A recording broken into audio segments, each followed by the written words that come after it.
அதே நேரத்தில் பாரதிய ஜனதா கட்சியை பொறுத்தவரை இந்த 6 ஆண்டு காலத்தில் எப்பொழுதும் ஒரு விஷயத்தை விட்டு கொடுத்தது கிடையாது. தமிழ்நாட்டினுடைய அடையாளத்தை விட்டு கொடுத்தது கிடையாது, மண்ணை விட்டு கொடுத்தது கிடையாது, கலாச்சார பாரம்பரியத்தை விட்டு கொடுத்தது கிடையாது, நம்முடைய தண்ணீர் நீரை விட்டு கொடுத்தது கிடையாது.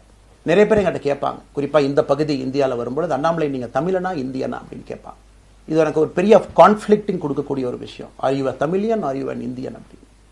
தமிழ்நாட்டில் என்னுடைய அப்பாவோ அம்மாவோ, என்னோட அம்மா தமிழ்நாட்டை தாண்டி வெளியே வந்ததே கிடையாதுங்க. தமிழ்நாட்டில் மட்டும்தான் இருந்திருக்கிறாங்க. என்னுடைய பாரம்பரியம் எல்லாமே. அப்பா ஒரு முறை தமிழ்நாட்டுக்கு வெளியே சின்ன வயசில் வந்துட்டு போயிருக்கிறாங்க. அங்கேயே ஆண்டு காலமாக இருந்து விவசாயம் செய்யக்கூடிய குடும்பம். எனக்கு முதல் வாய்ப்பு தமிழ்நாட்டை விட்டு வெளியே வந்து லக்னோவில் படிக்கிறதுக்கு, அதன் பிறகு டெல்லியில் இருப்பதற்கு, ஹைதராபாத்தில் 2 ஆண்டு காலம் ட்ரைனிங்கில் இருப்பதற்கு, அதன் பிறகு கர்நாடகாவில் 8-9 ஆண்டு காலம் ஐபிஎஸ் அதிகாரியாக பணி செய்வதற்கு. ஸோ இந்தியா முழுவதுமே கிட்டத்தட்ட அந்த 10-15 ஆண்டுகள் சுற்றிவிட்டேன்.